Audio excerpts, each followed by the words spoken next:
स्वागत है सभी का फिर से भारतीय विजन क्लासेस में। आज हम इस क्लास में कथा सम्राट उपन्यास सम्राट प्रेमचंद की कहानी संग्रह मानसरोवर भाग 1 की प्रथम कहानी अलगयोझा को पढ़ेंगे। सबसे पहले इस कहानी का प्रारंभ करने से पहले हम लेखक परिचय देख लेंगे। चलते प्रारंभ करते हैं। लेखक परिचय। प्रेमचंद का जन्म 31 जुलाई 1880 ईस्वी वाराणसी उत्तर प्रदेश में हुआ था। मृत्यु 8 अक्टूबर 1936 वाराणसी उत्तर प्रदेश में हुआ था। इनकी माता का नाम आनंदी देवी था और इनके पिता मुंशी अजायब राय थे। अगला, इनकी पत्नी का नाम शिवरानी देवी था और इनका एकमात्र पुत्र था अमृत राय। इनका मूल नाम यानी इनका जो असली नाम था वो धनपत राय नाम था और उर्दू में जब ये रचना करते थे तो उर्दू में ये नवाब राय के नाम से रचना करते थे। यह इस स्लाइड में प्रेमचंद से जुड़े कुछ महत्वपूर्ण तथ्य थे। आगे और बढ़ेंगे। अगली स्लाइड में हम पढ़ेंगे प्रेमचंद से जुड़े और भी महत्वपूर्ण तथ्य। अगली स्लाइड की ओर चलते हैं। हम इस स्लाइड में प्रेमचंद से जुड़े और भी महत्वपूर्ण तथ्यों को देखेंगे। सबसे पहला, प्रेमचंद को उपन्यास सम्राट शरत चंद्र चट्टोपाध्याय ने कहा। यानी प्रेमचंद को जो उपन्यास सम्राट की संज्ञा दी गई है वह संज्ञा जो दिन है वो किनका है? वो शरत चंद्र चट्टोपाध्याय का है। अगला है, प्रेमचंद को कथा सम्राट भी कहा जाता है। अगला है, प्रेमचंद का मूल नाम धनपत राय था। अगला है, प्रेमचंद नाम दिया किसने दिया? तो दया नारायण निगम ने दिया। प्रेमचंद को प्रेमचंद नाम किसने दिया? तो दया नारायण निगम ने दिया। अगला पॉइंट है, प्रेमचंद की पहली उर्दू कहानी संग्रह कौन सा है? तो सोजे वतन है। प्रेमचंद की पहली उर्दू कहानी संग्रह कौन है? सोजे वतन है, जिसकी रचना काल क्या है? तो 1908। नेक्स्ट है, सोजे वतन में कुल 5 कहानियाँ थी। सोजे वतन में कुल कितनी कहानियाँ थी? 5 कहानियाँ थी। अब हमको बताइए, सोजे वतन यानी प्रेमचंद का वह कौन सा कहानी संग्रह है जिसे अंग्रेजों ने जब्त कर लिया था? तो वह कहानी संग्रह है सोजे वतन। अगला पॉइंट है, प्रेमचंद की प्रथम उर्दू कहानी यानी प्रेमचंद की प्रथम उर्दू कहानी कौन है? तो दुनिया का सबसे अनमोल रत्न। अभी बताइए किस कहानी संग्रह में था? तो ये सोजे वतन में था। और किस पत्रिका में प्रकाशित हुआ था? तो जमाना पत्रिका में प्रकाशित हुआ था। इसकी रचना काल क्या है? तो 1907। नेक्स्ट स्लाइड में चलते हैं और भी महत्वपूर्ण तथ्यों को देखेंगे। इस स्लाइड में प्रेमचंद की प्रथम हिंदी कहानी संग्रह कौन है? तो सप्त सरोज है। प्रेमचंद की प्रथम हिंदी कहानी संग्रह कौन सा है? तो सप्त सरोज है। अगला पॉइंट है, सप्त सरोज में 7 कहानियाँ संकलित हैं। यानी कितनी कहानियों का संग्रह है सप्त सरोज? तो 7 कहानियों का संग्रह है। अगला पॉइंट है, नमक का दारोगा किस काव्य संग्रह में था? तो सप्त सरोज में ही संकलित था। अगला, प्रेमचंद की प्रथम हिंदी कहानी कौन सा है? तो परीक्षा है। प्रेमचंद की प्रथम हिंदी कहानी कौन सा है? तो परीक्षा है, जिसकी रचना काल क्या है? 1914। किस काव्य संग्रह में संकलित है? तो सप्त सरोज में संकलित है। प्रेमचंद की अंतिम हिंदी कहानी कौन सा है? तो क्रिकेट मैच है। प्रेमचंद की अंतिम हिंदी कहानी कौन सा है? तो क्रिकेट मैच है। तो प्रेमचंद की पहली हिंदी कहानी परीक्षा 1914। प्रेमचंद की अंतिम कहानी क्रिकेट मैच। परीक्षा किस कहानी संग्रह में? तो सप्त सरोज। क्रिकेट मैच मानसरोवर में संकलित है। अगला, मानसरोवर प्रेमचंद की सबसे प्रसिद्ध कहानी संग्रह। याद रखिएगा, प्रेमचंद की प्रसिद्धि मानसरोवर के चलते ही मिली है। अगला, मानसरोवर के कुल कितने भाग हैं? तो मानसरोवर के कुल 8 भाग हैं। मानसरोवर के कुल कितने भाग हैं? 8 भाग हैं। अगला पॉइंट है, कर्मभूमि गोदान, निर्मला, वरदान प्रेमचंद की प्रमुख उपन्यास है। याद रखिए, कर्मभूमि, गोदान, निर्मला, वरदान और भी इनके बहुत सारे उपन्यास हैं, परंतु ये सारे उपन्यास इनकी प्रसिद्धि का कारण है, इनकी प्रमुख उपन्यास हैं। नेक्स्ट, इन्होंने नाटक के क्षेत्र में भी कुछ नाट्य रचनाएं की। तो संग्राम, करबला, प्रेम की वेदी इनके क्या हैं? प्रमुख नाटक हैं। अगले स्लाइड की ओर चलते हैं। इस स्लाइड में हम मुंशी प्रेमचंद के सभी उपन्यासों को देखेंगे। इनका पहला उपन्यास सेवा सदन, जिसकी रचना काल कितनी है? 1918। इसके यहाँ प्रमुख पात्र भी दिए हुए हैं, सुमन, कृष्णचंद, गंगाजली। अगला इनका उपन्यास है वरदान, जिसकी रचना काल है 1921। इसके कुछ प्रमुख पात्र हैं सुदामा, वीरजन, कमलाचरण, माधवी, प्रताप। इनका अगला उपन्यास है प्रेम आश्रम, जिसकी रचना काल है 1921। यह जो उपन्यास है इसका मूल विषय है भारतीय ग्रामीण जीवन का संघर्ष। यानी प्रेमाश्रम उपन्यास में भारतीय ग्रामीण जीवन का संघर्ष का चित्रण किया गया है। इनका अगला उपन्यास है रंगभूमि, जिसकी रचना काल है 1925। यह जो रंगभूमि उपन्यास है यह अन्याय के विरुद्ध संघर्ष का कहानी है। अर्थात इस उपन्यास में जो कहानी चित्रित हुई है वो अन्याय के विरुद्ध संघर्ष की कहानी है। इस उपन्यास में, इस उपन्यास का जो प्रमुख पात्र है अर्थात रंगभूमि का जो नायक है, नायक कौन है? तो अंधे सूरदास हैं। इनका अगला उपन्यास है कायाकल्प, जिसकी रचना काल है 1926। यह उपन्यास है दाम्पत्य जीवन पर आधारित है। कायाकल्प उपन्यास दाम्पत्य जीवन पर आधारित है। इनका अगला उपन्यास है निर्मला, 1927। जो इनका प्रसिद्ध उपन्यास है, यह उपन्यास दहेज प्रथा और अनमेल विवाह की समस्या पर लिखा गया उपन्यास है। इस उपन्यास में गरीबी के चलते दहेज के कारण निर्मला का विवाह उनके पिताजी के उम्र के बराबर वर्ष से होता है। इसलिए इस उपन्यास का जो मूल विषय है वो दहेज प्रथा और अनमेल विवाह की मूल समस्या पर आधारित है। अगला स्लाइड में चलते हैं। इनका और भी उपन्यास हैं। अगला उपन्यास प्रतिज्ञा, जिसकी रचना काल है 1929। यह जो उपन्यास है भारतीय समाज में विधवा समस्या का चित्रण, यानी इस उपन्यास में भारतीय समाज में जो विधवा समस्या यानी विधवाओं को जो समस्या होता था उस समस्या का इसमें चित्रण किया गया है। इनका अगला उपन्यास है गबन, जिसकी रचना काल है 1931। इस उपन्यास में क्या लिखा? महिलाओं के प्रति, यहाँ थोड़ा सा टाइपिंग मिस्टेक है, इसे महिलाओं पढ़िएगा। महिलाओं को पति के जीवन पर प्रभाव, यानी इस उपन्यास में महिलाओं का पति के जीवन पर किस प्रकार प्रभाव रहता है उस प्रभाव का वर्णन गबन उपन्यास में किया गया है। इनका अगला उपन्यास है कर्मभूमि। याद आ गया ना? इनका ये प्रसिद्ध उपन्यास है। इस उपन्यास के जो प्रमुख पात्र हैं अमरकांत, सुखदा, समरकांत, ये भी ग्रामीण जीवन से जुड़ा हुआ है। और यह उपन्यास एक प्रकार से कह सकते हैं कि भारत की आज़ादी के लिए जो आंदोलन हुए थे उस आंदोलन से भी यह उपन्यास जुड़ा हुआ है। और तो और इस उपन्यास में ऊंच नीच के प्रति जो भेदभाव होते थे उसका भी इसमें वर्णन किया गया है। इसलिए यह उपन्यास प्रेमचंद का प्रसिद्ध उपन्यास के अंतर्गत आता है। इनका अगला उपन्यास है गोदान, गोदान, जिसकी रचना काल है 1936।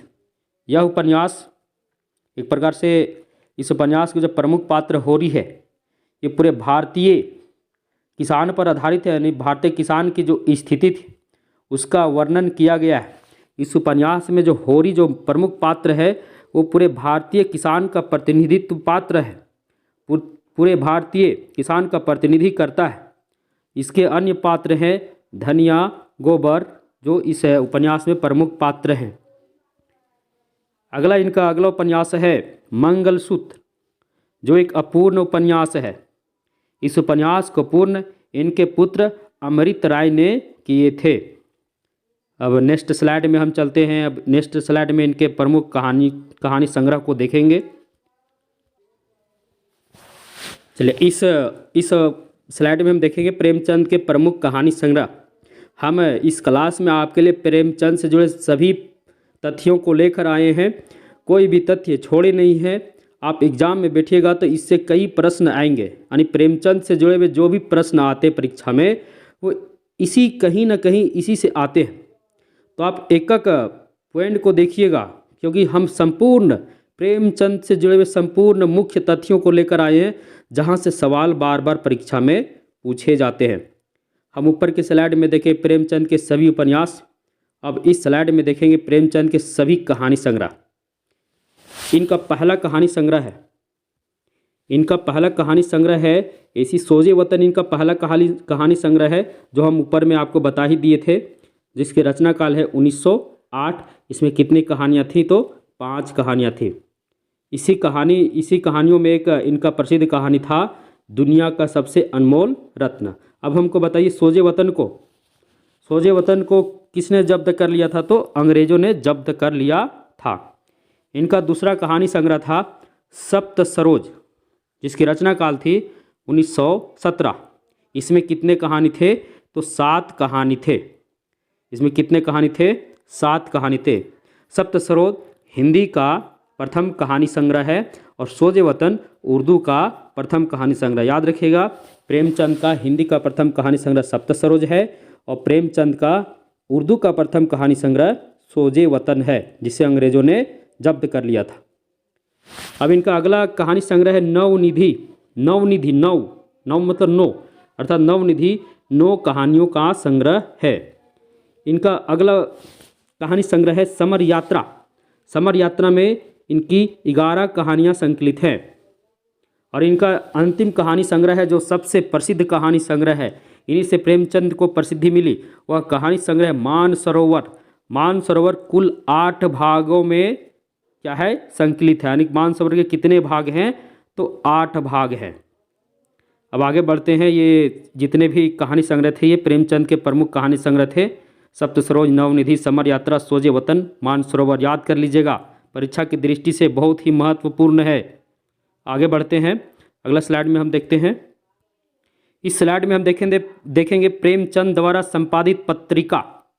प्रेमचंद द्वारा संपादित पत्रिका। तो इनका पहला पत्रिका था मर्यादा, दूसरा माधुरी, तीसरा जागरण, चौथा हंस। यानी प्रेमचंद ने जिन पत्रिकाओं का संपादन किया था वो पत्रिकाएं थे मर्यादा, माधुरी, जागरण, हंस। याद कर लीजिएगा, प्रेमचंद द्वारा संपादित पत्रिका कौन कौन है? तो याद कर लीजिएगा, मर्यादा, माधुरी, जागरण, हंस। इस स्लाइड में अब हम प्रारंभ करते हैं मानसरोवर भाग 1 की पहली कहानी अलग्योझा को। यह कहानी जो है ये घर बंटवारा, यानी घर में जो अलगाव होता है, लोग बेघर होते हैं, उस पर आधारित ये कहानी है। सबसे पहले अलग्योझा का रचनाकाल कितनी है? तो 1928। किस पत्रिका में यह अलग्योझा कहानी प्रकाशित हुई? तो जमाना पत्रिका। एक एक बिंदु को पढ़ते जाएंगे। अगला है, यह कहानी मानसरोवर भाग 1 में है और इसके लेखक कौन हैं? तो प्रेमचंद हैं। अब अलग्योझा कहानी के प्रमुख पात्रों को देखते हैं। सबसे पहला पात्र है भोला महतो रघु का पिताजी, जो रघु की माँ के मर जाने पर अपनी दूसरी सगाई पन्ना से करता है। भोला महतो को पन्ना से 3 पुत्र लक्ष्मण, केदार और खुन्नू और एक पुत्री झुनिया थी, अर्थात झुनिया होती है। यानी जब भोला महतो की पहली पत्नी मर जाती है, जिसका पुत्र रघु था, तो उसके बाद वे पुनः पन्ना से शादी करते हैं। अब पन्ना से उसे 4 संतानें होती हैं, जिसमें से 3 लड़के और 1 लड़की। अगला पात्र है नेक्स्ट स्लाइड में पन्ना। अगला पात्र है पन्ना। भोला महतो की दूसरी पत्नी थी। भोला महतो से इसे 4 संतानें हुई थी। कौन कौन बताइए? लक्ष्मण, केदार, खुन्नू और झुनिया। यह रूपवती स्त्री थी। कहानी के प्रारंभ में रघु को बहुत सताती थी, परंतु भोला महतो के मर जाने के बाद रघु ही पन्ना का सहारा बनता है। यानी जब रघु महतो इसे विवाह कर कर ले आते हैं तो पन्ना रघु को बहुत सताती थी, उसे परेशान करती थी और घर का सारा काम भी उसे ही करना पड़ता था। परंतु जब भोला महतो की मृत्यु हो जाती है तब रघु ही पन्ना का सहारा बनता है। आगे है रघु की पत्नी मूलिया के कारण। जब रघु के पिता मर जाते हैं तो पन्ना और रघु में जिस प्रकार प्रारंभ में जिस प्रकार अलगाव का भाव था वो समाप्त हो जाता है और सभी लोग प्रेम पूर्वक रहने लगते हैं। पर पन्ना के कहने पर जब रघु मूलिया को, जो उसकी पत्नी थी, उसे जब नैहर से लाता है तो मूलिया के कारण ही रघु से अलगयोजना कर लेती है। यानी पन्ना जो है मूलिया के कारण ये क्या करती है? रघु से अलगयोजना यानी बंटवारा कर लेती है। कहानी के अंत में यह मूलिया का सहारा बनती है। जब कहानी के अंत में रघु की मृत्यु हो जाती है तो फिर मूलिया की सहारा फिर कौन बनती है? तो पन्ना ही मूलिया का सहारा बनती है। तो कह सकते हैं इस कहानी में पन्ना बहुत ही महत्वपूर्ण पात्र है। आगे चलते हैं नेक्स्ट पात्र रघु। इस कहानी का प्रमुख पात्र है भोला महतो का पहला पुत्र। यानी भोला महतो की जो पत्नी मर जाती है उसी का यह पुत्र होता है। तो भोला महतो का रघु पहला पुत्र होता है। भोला महतो के मर जाने पर घर का सहारा बनता है। अर्थात जब भोला महतो की मृत्यु हो जाती है तब घर का सहारा कौन बनता है? तो रघु ही बनता है। यह पन्ना को हमेशा अपनी सगी माँ की तरह चाहता है, परंतु प्रारंभ में पन्ना इसे बहुत परेशान भी करती है। लेकिन जब भोला महतो की मृत्यु हो जाती है तो रघु और पन्ना में जो अलगाव था है ना, वो समाप्त हो जाता है और सभी प्रेम पूर्वक रहने लगते हैं। अब आगे देखिए, जब मूलिया को यह अपने नैहर से ले आता है तो मूलिया के कारण इसे अपनी सौतेली माँ और भाइयों से अलगयोजना होना पड़ता है। अर्थात मूलिया के कारण, जो इसकी पत्नी है, उसके कारण इसे अपनी सौतेली माँ और भाइयों से क्या होना पड़ता है? अलग होना पड़ता है। और अलगयोजना होने के कारण, अर्थात अलग होने के कारण यह चिंता में रहने लगता है और उसी चिंता के कारण इसकी मृत्यु भी हो जाती है। नेक्स्ट स्लाइड में चलते हैं। इसके अगले प्रमुख पात्र पात्रा है मूलिया। मूलिया रघु की पत्नी है। रघु की क्या है? पत्नी है। स्वभाव से बहुत जिद्दी औरत है। रघु के मर जाने के बाद केदार इसको चाहने लगता है और मूलिया के क्या है? 2 लड़के हैं। रघु की पत्नी मूलिया है। अब जब मूलिया अलग हो जाती है, यानी पन्ना से अलग हो जाती है और रघु को लेकर अलग रहने लगती है, तब रघु बेचारे का मृत्यु हो जाता है। और उसका मृत्यु होने के बाद इसका कोई सहारा नहीं रहता है। जबकि इसके 2 लड़के भी, छोटे छोटे लड़के भी होते हैं, तब केदार इसका सहारा बनता है और केदार ही मूलिया को चाहने लगता है। और अंत में, कहानी के अंत में केदार और मूलिया के बीच सगाई की भी बात तय होती है। अब इस कहानी के कुछ अन्य पात्र हैं। अन्य पात्र हैं लक्ष्मण, केदार, खुन्नू, झुनिया। ये सभी क्या हैं? ये सभी जो है पन्ना के संतान हैं। पन्ना के जो सबसे बड़े संतान थे वो केदार थे, उसके बाद लक्ष्मण के बाद खुन्नू के बाद झुनिया। अब मूलिया कौन थी? तो रघु की पत्नी थी। मूलिया कौन थी? रघु की पत्नी थी। स्वभाव से बहुत जिद्दी औरत थी और उसी के कारण रघु बेचारे को अपने सभी भाइयों से क्या होना पड़ता है? अलग भी होना पड़ता है और उसी अलगाव के कारण बेचारा दुखित रहने लगता है और उसका स्वास्थ्य भी खराब हो जाता है, जिसके कारण अंत में वह इस संसार को छोड़ भी देता है। अब चलते हैं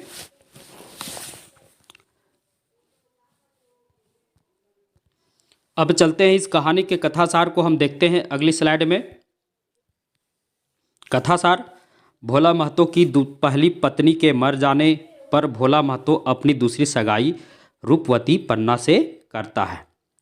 पन्ना रघु को बहुत सताती है। यानी जब भोला महतो की दूसरी पत्नी बनकर आती है तो उसकी पहली पत्नी का पुत्र जो रघु था उसे वह बहुत सताती है, बहुत परेशान करती है।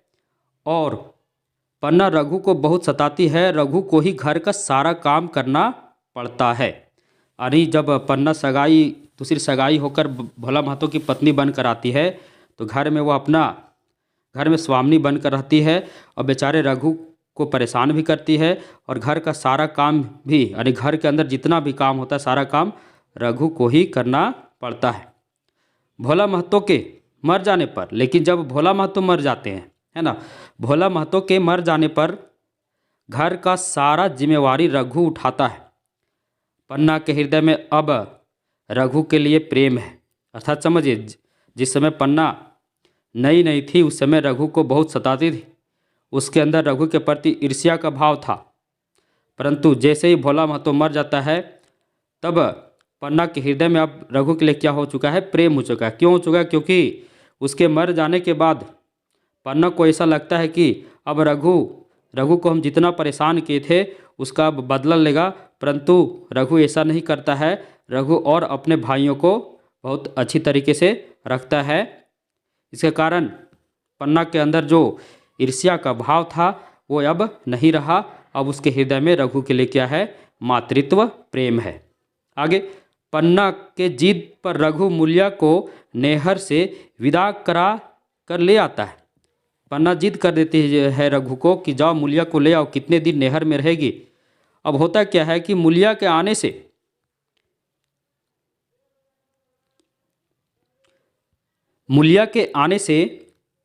घर में अलगोजा हो जाता है। यानी जैसे ही मूलिया आती है और मूलिया के आने से घर में क्या होता है, बंटवारा हो जाता है। पन्ना अपनी चारों संतान को लेकर अलग हो जाती है, परंतु रघु आज भी उसके लिए क्या है, भगवान है। क्यों आज भी उसके लिए भगवान है? क्योंकि जब भोला महतो मरे थे तो सभी उसके जितने बच्चे थे सभी छोटे छोटे थे, सभी बच्चों को रघु ने ही क्या किया था, पाला था। इसीलिए आज भी रघु पन्ना के लिए क्या है, भगवान है। अगले स्लाइड में इसकी और भी कथासार बचे हुए हैं। आगे क्या होता है, रघु ईमानदार, मेहनती और शरीर से बिल्कुल स्वस्थ था। यहाँ छूट गया है, रघु ईमानदार, मेहनती और शरीर से बहुत ही स्वस्थ था, और शरीर भी हिष्ट पुष्ट था। परंतु अलगोजा होने से दिन प्रतिदिन उसकी सेहत खराब होती जा रही थी और एक दिन ऐसा हुआ कि उसकी मृत्यु भी हो जाती है। उसका सपना था, रघु का सपना था कि तीनों भाई खेती करेंगे और वह महतो बनकर इधर उधर घूमेगा और जहाँ तहाँ पंचायती करेगा। परंतु सारा सपना उसका चूर चूर हो जाता है मूलिया के आने से। अब रघु की मृत्यु हो जाने पर, जब रघु इसी चिंता में जब मर जाता है, यानी अलगाव की चिंता में जब वह संसार को छोड़ देता है, तब मूलिया का सहारा पन्ना बनती है। क्योंकि जब रघु मर जाता है तो मूलिया का कोई सहारा नहीं होता है। उसके मात्र 2 संतान होते हैं, वो भी बहुत छोटे छोटे होते हैं, छोटे छोटे बच्चे होते हैं। तो फिर पन्ना ही मूलिया का सहारा बनती है और कहानी के अंत में केदार मूलिया को अपना लेता है। यानी केदार मूलिया को अपना लेता है, ये कहानी के अंत में होता है। अब चलते हैं इस कहानी के कुछ प्रमुख संवाद को देखते हैं अगली स्लाइड में। प्रमुख संवाद, इस स्लाइड में हम देखेंगे मानसरोवर भागवत की पहली कहानी अलगोजा के प्रमुख संवाद, क्योंकि ये परीक्षा की दृष्टि से भी बहुत ही महत्वपूर्ण है। सबको पता है कि जेएसएससी झारखंड पीजीटी हिंदी के सिलेबस में मानसरोवर भागवत को शामिल किया गया है। तो उससे जितने भी कहानी, सभी कहानी को लेकर आऊँगा। आज मैं इसकी पहली कहानी अलगोजा को लेकर आया हूँ। इस कहानी में हम सबसे पहले इसके संपूर्ण कहानी पर चर्चा किए, इसके बाद अंत में टॉप 100 MCQ भी देखेंगे। वीडियो पर बने रहिएगा। इसका पहला संवाद है, इस कहानी का पहला जो महत्वपूर्ण संवाद है, मैं तो हूँ ही काकी डर किस बात का है। मैं तो हूँ ही काकी डर किस बात का है। यह कथन किसका था? तो यह कथन रघु का था, पन्ना को। यानी पन्ना को रघु कहता है, जब भला महतो इस संसार को छोड़कर चले जाते हैं तो रघु पन्ना को कहता है कि मैं तो हूँ ही काकी, डर किस बात का है। इसका दूसरा प्रमुख संवाद था, चल मैं बूढ़ी हुई अब हंसुली पहनकर क्या करना है। चल मैं बूढ़ी हुई अब हंसुली पहनकर क्या करना है। जब रघु गाय खरीदने का बात करता है तब वह बोलती है कि यह हंसुली ले लो, हंसुली बेचकर गाय खरीद लेना। तब रघु बोलता है कि नहीं, हंसुली मत बेचो। तब वो बोलती है, चल मैं बूढ़ी हुई अब हंसुली पहनकर क्या करना है। यह कथन किसका था? तो पन्ना का कथन था, किसे? रघु को बोली थी।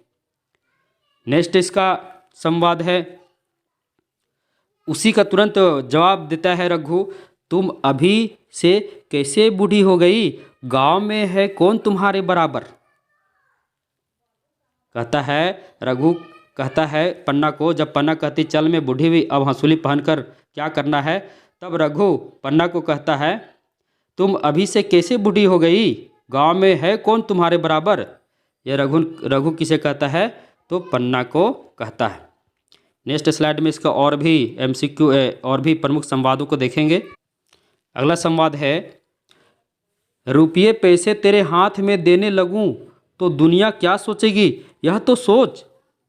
यह कथन किसका है? रघु का है। जब वह मूलिया को ले आता है तो मूलिया को पन्ना से ईर्ष्या होने लगती है कि पन्ना सारे पैसों को रखती है, और वह रघु से कहता है तुम कमाते हो और सारे पैसे का मालिक पन्ना बनी फिरी है, मैं यह न होने दूंगा, मुझे कुंजी चाहिए, है ना, मुझे संदूक का कुंजी चाहिए। तब रघु कहता है मूलिया को कि क्योंकि रघु एक सामाजिक व्यक्ति था और नहीं चाहता कि समाज में उसके लिए कोई उस पर हंसे, वैसा कोई काम करे जो समाज के लिए कलंकित कार्य हो। तब वह कहता है कि रुपये पैसे तेरे हाथ में देने लगूं तो दुनिया क्या सोचेगी, यह तो सोच। यह रघु मूलिया को समझाते हुए कहता है। उसका अगला इसमें संवाद है, अगर लड़के बाप के हैं तो उसे मरते दम तक तुम्हारा पोस मानेंगे। ये कौन कहती? पन्ना रघु को कहती है, क्योंकि रघु और पन्ना में जब बंटवारा हो जाता है तब वो बोलती है अगर लड़के बाप के हैं तो मरते दम तक तुम्हारा पोस मानेंगे।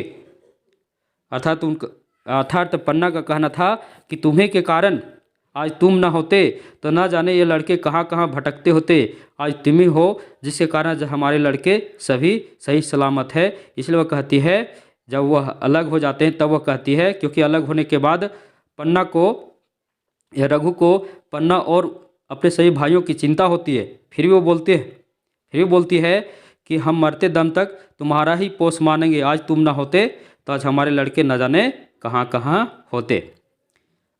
अगला संवाद है, वह तुझी पर दांत लगाए बैठा है, तेरे सिवा कोई और उसे नहीं भाती। यहाँ देखिए, यहाँ जब कहानी के यह अंत में संवाद आया है कि वह तुझी पर दांत लगाए बैठा है, तेरे सिवा कोई और उसे नहीं भाती। यह कथन किसका था? तो पन्ना का कथन था। किससे? केदार को वह कही थी, किसके प्रति? मूलिया के प्रति। जब रघु की मृत्यु हो जाती है तब पन्ना मूलिया से कहती है कि वह तुम ही पर, है ना, वह तुम ही पर दांत लगाए बैठा है, क्योंकि केदार को तुम्हारे सिवा और कोई नहीं भाती। ये कहानी के अंत में यह संवाद आया है। अब अगला स्लाइड में चलते हैं, इस कहानी के टॉप MCQ। नेक्स्ट स्लाइड में हम देखेंगे इस कहानी के टॉप MCQ। हम लगभग 100 MCQ लेकर आपके सामने प्रस्तुत हुए हैं और सभी MCQ प्रेमचंद और उससे कहानियों से जुड़े हुए MCQ हैं। आप एक MCQ क्वेश्चन को देखिएगा, परीक्षा के दृष्टि से सभी MCQ महत्वपूर्ण हैं। चलते हैं पहला MCQ की ओर।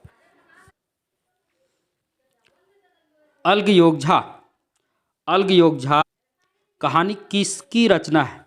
अल्गयोगझा कहानी किनकी रचना है? ये Suryakant Tripathi Nirala, B Nirmala, C Premchand, D Jaishankar Prasad. तो सही आंसर क्या होगा? C प्रेमचंद। अगला प्रश्न है, अलगयोजा कहानी का रचनाकाल क्या है? अलगयोजा कहानी का रचनाकाल क्या है? ऑप्शन नंबर ये है 1928, बी 1932, सी 1933, डी 1940। तो सही आंसर होगा 1928। तो इसका सही आंसर क्या होगा? ऑप्शन नंबर ये। अगला प्रश्न है, प्रेमचंद का जन्म कब हुआ? प्रेमचंद का जन्म कब हुआ? ऑप्शन नंबर ये है 1886, 1880, 1980, 2001। तो प्रेमचंद का जन्म कब हुआ? तो सही ऑप्शन है 1880। अगला प्रश्न है, प्रेमचंद का जन्म कहाँ हुआ था? ऑप्शन ये है इलाहाबाद, बी पटना, सी वाराणसी, डी गुजरात। तो इसका सही आंसर होगा ऑप्शन नंबर सी वाराणसी। अगला प्रश्न है, प्रेमचंद का मूल नाम क्या था? ए नवाब राय, बी धनपत राय, सी प्रेमचंद, डी मुंशी। तो प्रेमचंद का जो मूल नाम था हम इस वीडियो के प्रथम स्लाइड में ही आपको बता दिए थे। तो प्रेमचंद का मूल नाम क्या था? तो धनपत राय। तो इसका सही आंसर होगा ऑप्शन नंबर बी। अगला प्रश्न है, प्रेमचंद उर्दू में किस नाम से रचना करते थे? ऑप्शन ए है नवाब राय, बी प्रेमचंद, सी धनपत राय, डी मुंशी। तो सही आंसर होगा ऑप्शन नंबर ए नवाब राय। अगला प्रश्न है, मानसरोवर किनका प्रसिद्ध कहानी संग्रह है? ऑप्शन नंबर ए है प्रेमचंद, बी प्रेमचंद्र, सी कृष्णा सोबती, डी रेणु। तो सही आंसर होगा मानसरोवर प्रेमचंद का क्या है? प्रसिद्ध कहानी संग्रह है। तो ऑप्शन नंबर ये इसका सही आंसर होगा। अगला प्रश्न है, प्रेमचंद को कथा सम्राट किसने कहा? ऑप्शन नंबर ये है आचार्य शुक्ल, बी शरत चंद्र चट्टोपाध्याय, सी नामवर सिंह, डी महावीर प्रसाद द्विवेदी। तो इसका सही आंसर होगा ऑप्शन नंबर बी शरत चंद्र चट्टोपाध्याय। अगला प्रश्न है, प्रेमचंद को प्रेमचंद नाम किसने दिया? ऑप्शन नंबर ए है आचार्य शुक्ल, बी हजारी प्रसाद द्विवेदी, सी मिश्र बंधु, डी दया नारायण निगम। तो सही आंसर होगा ऑप्शन नंबर डी दया नारायण निगम। अगला प्रश्न है, इनमें से कौन सा कहानी संग्रह प्रेमचंद का नहीं है? इनमें से कौन सा कहानी संग्रह प्रेमचंद का नहीं है? ऑप्शन नंबर ये है सोजे वतन, बी मानसरोवर, सी सप्तसरोज, डी छाया। तो सबको पता है छाया कहानी संग्रह नहीं, छाया क्या है? काव्य संग्रह है। किनका है? तो जयशंकर प्रसाद का है। तो ये ऑप्शन नंबर डी गलत है। तो यही क्या है? इस प्रश्न का सही आंसर है। अगला प्रश्न है, मानसरोवर कितने भागों में संकलित है? ऑप्शन नंबर ये 7, बी 8, सी 12, डी 15। तो सही आंसर है ऑप्शन नंबर बी 8 भागों में संकलित है। अगला प्रश्न है, नवनिधि किनका कहानी संग्रह है? ऑप्शन नंबर ये है जयशंकर प्रसाद, बी सूर्यकांत, सी प्रेमचंद, डी द्विवेदी जी। तो इसका सही आंसर होगा ऑप्शन नंबर सी प्रेमचंद। अगला प्रश्न है, प्रेमचंद की कौन सी कहानी संग्रह को अंग्रेजों ने जब्त कर लिया? प्रेमचंद की कौन सी कहानी संग्रह को अंग्रेजों ने जब्त कर लिया? ये मानसरोवर, बी सोजे वतन, सी सप्तसरोज, डी नवनिधि। तो इसका सही आंसर होगा बी सोजे वतन। अगला प्रश्न है, समर यात्रा में किस प्रकार की कहानियां संकलित हैं? ये प्रेम मूलक, बी यथार्थवादी, सी सामाजिक, डी राजनीतिक। तो इसका सही आंसर होगा ऑप्शन नंबर डी राजनीतिक। अगला प्रश्न है, समर यात्रा कहानी संग्रह में कुल कितनी कहानियां संकलित हैं? ऑप्शन नंबर ये 11, बी 12, सी 8, डी 5। तो इसका सही आंसर है ऑप्शन नंबर 11। समर यात्रा में कितनी कहानियां हैं? तो 11 हैं। अगला प्रश्न है, प्रेमचंद की प्रथम उर्दू कहानी कौन है? ऑप्शन नंबर ये सोजे वतन, बी दुनिया का सबसे अनमोल रत्न, सी परीक्षा, डी सप्त सरोज। इसका सही आंसर होगा पहली, इनका जो पहले उर्दू कहानी है वो दुनिया का सबसे अनमोल रत्न है, और सोजे वतन इनका उर्दू का पहला कहानी संग्रह है, यानी दुनिया का जो सबसे अनमोल रत्न है वो सोजे वतन में ही है। तो इसका सही आंसर होगा ऑप्शन नंबर बी। अगला प्रश्न है, प्रेमचंद की कहानियों में किस प्रकार का भाव होता है? ऑप्शन नंबर ये है यथार्थवादी, बी है आदर्शोन्मुख अर्थार्थवादी, सी है ए और बी दोनों, डी है इनमें से कोई नहीं। तो इसका सही आंसर होगा ऑप्शन नंबर सी, ए और बी दोनों, यानी प्रेमचंद की कहानियों में यथार्थवादी भाव भी रहता है और आदर्शोन्मुख अर्थार्थवादी भाव भी रहता है। अगला प्रश्न है, प्रेमचंद की कहानियों में, ये प्रश्न हो चुका है।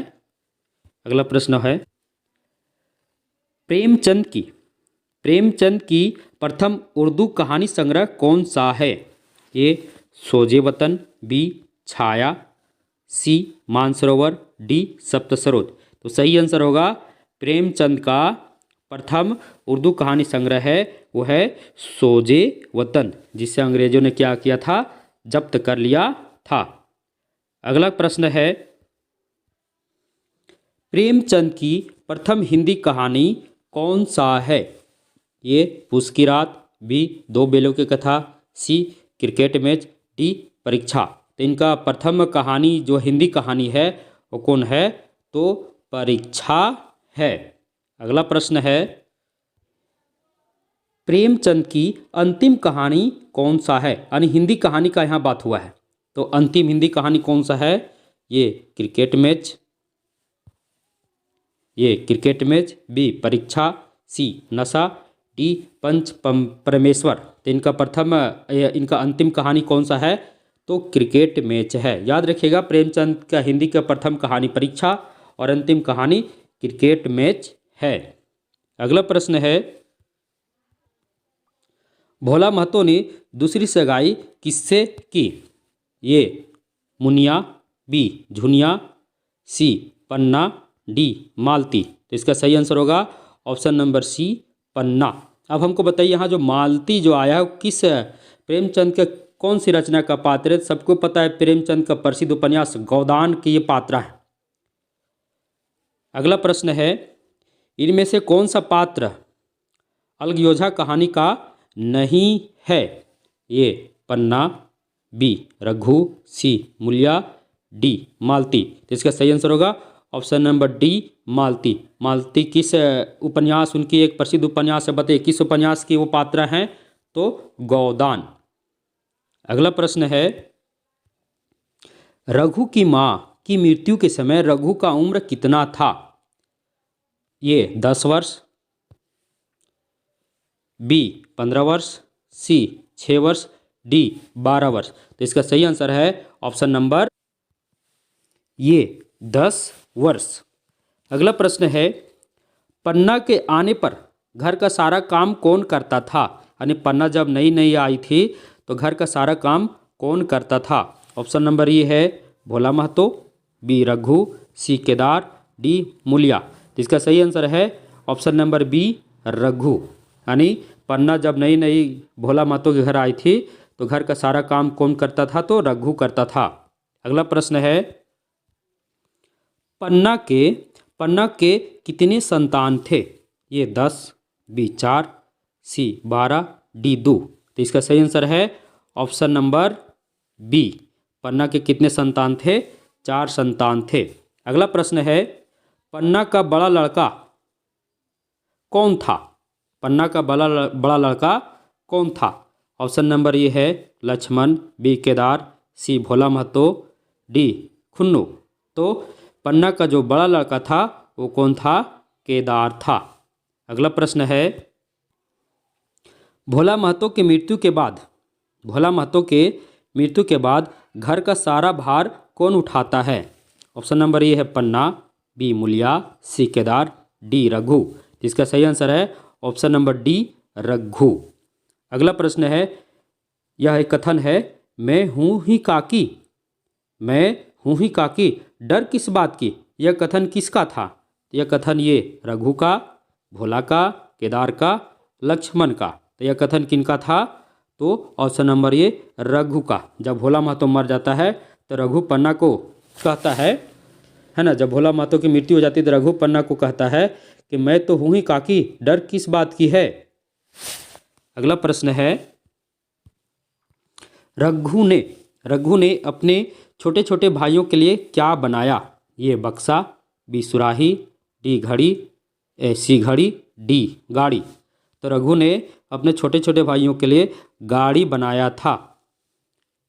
अगला प्रश्न है, यह भी एक कथन है, काला सांप है, काला सांप, यह भाव पन्ना के मन में किसके लिए था? ये लक्ष्मण के लिए, बी रघु के लिए, सी केदार के लिए, डी भोला महतो के लिए। तो यह जो भाव था, यह ईर्ष्या का भाव, यह प्रारंभ है पन्ना का रघु के लिए था।